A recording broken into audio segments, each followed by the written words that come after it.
minasyaitonir rajim. Bismillahirrahmanirrahim. Assalamualaikum warahmatullahi wabarakatuh. Yang berusaha Ustaz Imran bin Kamal Bashar, Pengetua Sekolah Bini Insan, Timbalan-timbalan pengarah, sahabat-sahabat muaddib yang saya kasihi kerana Allah Subhanahu Wa Taala. Syukur kehadirat Allah Subhanahu Wa Taala dengan limpah dan kurnianya hari ini dapat bersama-sama kita berkumpul. Kita tak jadikan dia rutin lah, dia jadi macam yang hari yang dinanti-nanti. Hari yang dinanti-nanti setiap hari Jumaat. Terutamanya muaddib lah. Sebab kita nak tengok, mesti muka kita je lah yang akan ada kat belakang tu. Kan, wajah kita akan ada kat belakang. Okey. Hari ini tibalah masanya turn saya lah untuk menyampaikan tazkirah. Yang mana tajuk ini saya kongsikan, tajuk yang dikongsi oleh ibu saya dalam grup WhatsApp. Dalam grup WhatsApp, mana yang dia kongsi untuk anak-anak dia lah. Selain daripada kejut subuh, kan, kejut subuh, ingatan tentang solat. Ibu saya juga dihantarlah satu petikan daripada buku yang mana dibeli oleh arwah abah. Dibeli kan, kita nak mengubat rindu. Buku ni ada sign, so dia beli. Dia bacalah buku tu. Dan dia snap gambar untuk anak-anak dia baca. So malam tadi, maghrib, saya ada tajuk lain. So saya tukar tajuk, saya ikut. Sebab saya nak panjangkan lah, walaupun tajuk ni dah pernah dengar.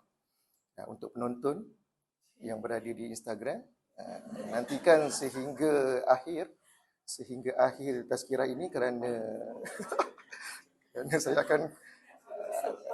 saya akan kongsikanlah betapa pentingnya tazkirah hari ini. Jangan ke mana-mana. Okey, tajuk saya kongsikan tajuk hari ini ialah 10 kelebihan berselawat. 10 kelebihan berselawat. Walaupun sedikit maklumlah kita dalam kalangan kita ada yang tahu kan 10 kelebihan, tapi hari ini saya nak ulang lagi lah. Saya nak ulang sekali. Okey. Alhamdulillah, segala puji bagi Allah, junjungan besar Nabi Muhammad sallallahu alaihi wasallam dan ahli keluarga baginda, sahabat-sahabat baginda serta orang-orang yang menjejak langkah baginda lah. Setiap hari kita berselawat ni memang setiap hari. Tapi hari ini kita nak detailkan sikitlah. Kenapa berselawat, apa itu selawat dan apa kebaikan ataupun kelebihan orang selawat. Sebab kita selalu dengar satu statement lah, dia macam kata-katalah perbanyakkan selawat ke atas Nabi. Lalu kita dengar. Kita kerap dengar, tapi kenapa kita perlu berselawat? Kenapa kita perlu berselawat? Sebab bila berselawat ni kita mesti tahu, pastinya kita tahulah setiap sunnah tu ada sebab kenapa disuruhlah kan. Okey.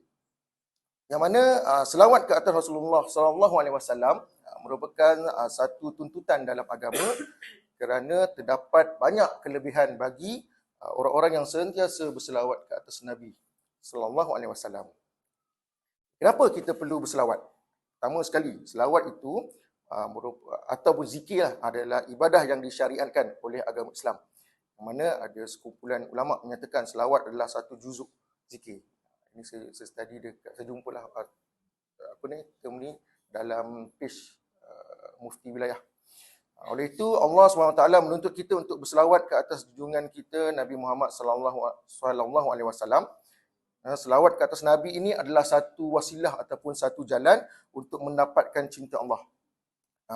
Yang mana kedua-dua selawat dan zikir ni dituntut di dalam syarak kerana banyak dalil yang menyeru semua umat Islam untuk melaziminya.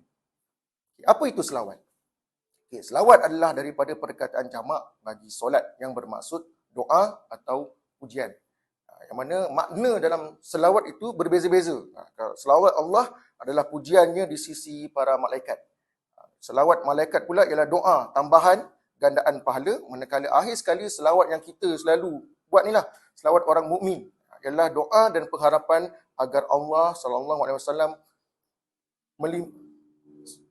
Allah Subhanahu wa taala melimpahkan rahmat, menambah kemuliaan, kehormatan dan pujian kepada Nabi Muhammad sallallahu alaihi wasallam. Mengapa perlu berselawat?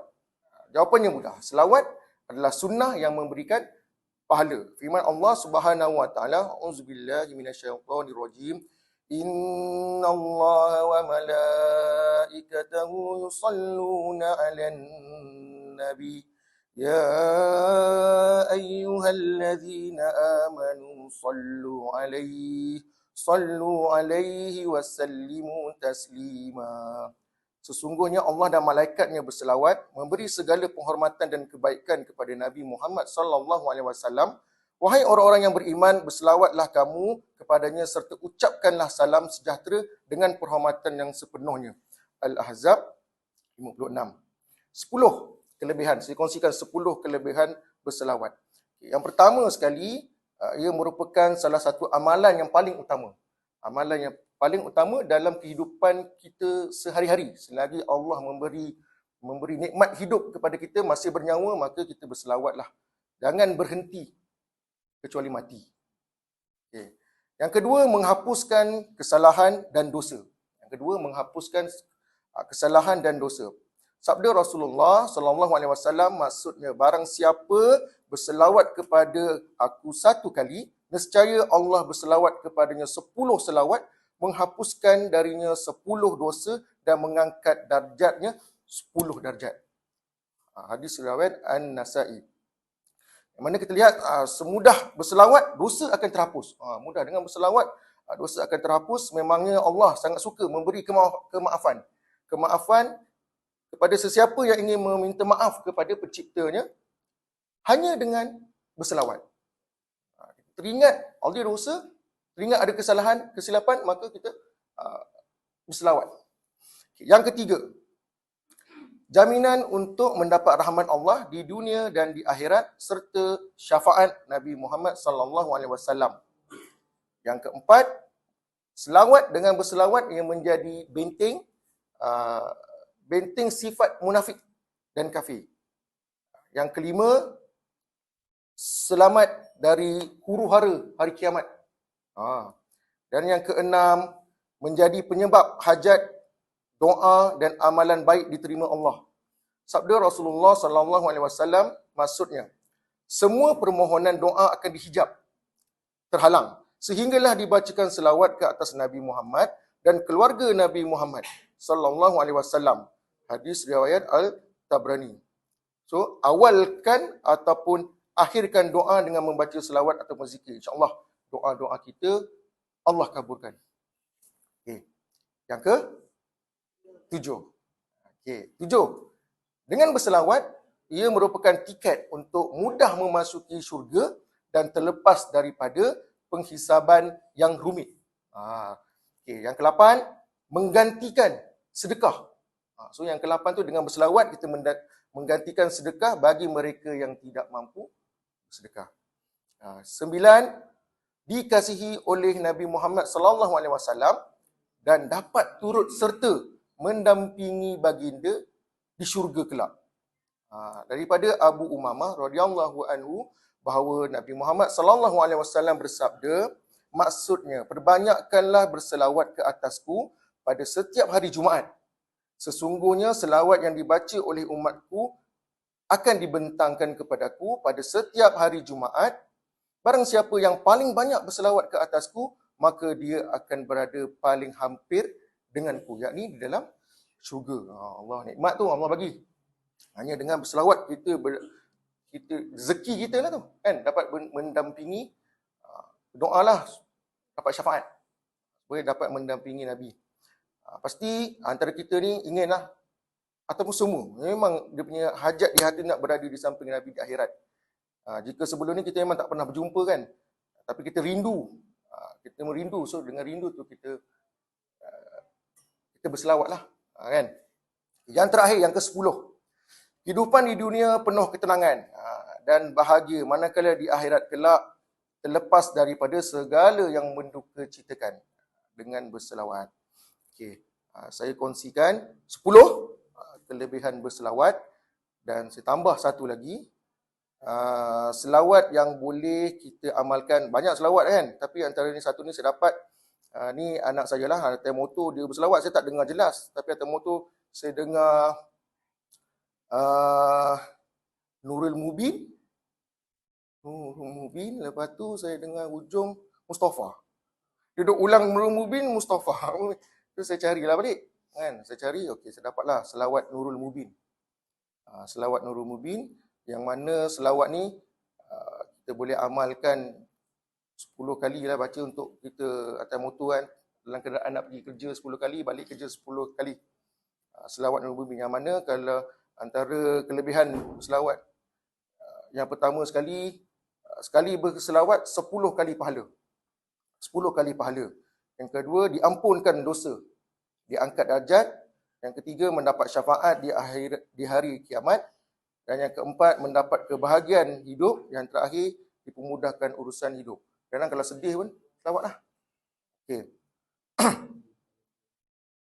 Sallallahu Rabbuna ala nuril mubin Ahmad al-Mustafa Sayyidil Mursalin. Sallallahu Rabbuna ala nuril mubin Ahmad al-Mustafa Sayyidil Mursalin. Sallallahu Rabbuna ala nuril mubin Ahmad al-Mustafa Sayyidil Mursalin. Sallallahu Rabbuna ala nuril mubin Ahmad al-Mustafa Sayyidil Mursalin. La ilaha illallah. Boleh amalkanlah 10 selawat Nurul Mubin ni. Yang mana kalau selalunya atas motor memang saya ni lah. Kadang-kadang kalau dengar kepala bergerak tu kan, dia terlalu ni lah, layan lah. So senang nak dapat keberkatan dalam hidup. Mudah tak untuk dapat pahala, mudah tak untuk kita mohon ampun kan. So lakukanlah apa yang dianjurkan, jauhkanlah perkara yang Allah larang. Jika kita ni terlibat dengan kesalahan, maka bertaubatlah. Mohon keampunan kerana Allah SWT ni sukakan taubat dan suka memberi kemaafan. Janganlah kita sombong. Kita ni makhluk Allah, hamba Allah ni, kita ni sepatutnya letak diri kita serendah-rendahnya lah. Sentiasalah memohon kemaafan. Akhir sekali, semoga Allah SWT menggolongkan kita dalam kalangan pecinta Nabi serta menghimpunkan kita bersama Nabi SAW di dalam syurga kelak. Amin. Alhamdulillah, saya rasa itu sahaja perkongsian saya untuk hari ini. 10 kelebihan berselawat. Minta maaflah kalau ada kesilapan. Wabillahi taufiq wal hidayah. Wassalamualaikum warahmatullahi wabarakatuh.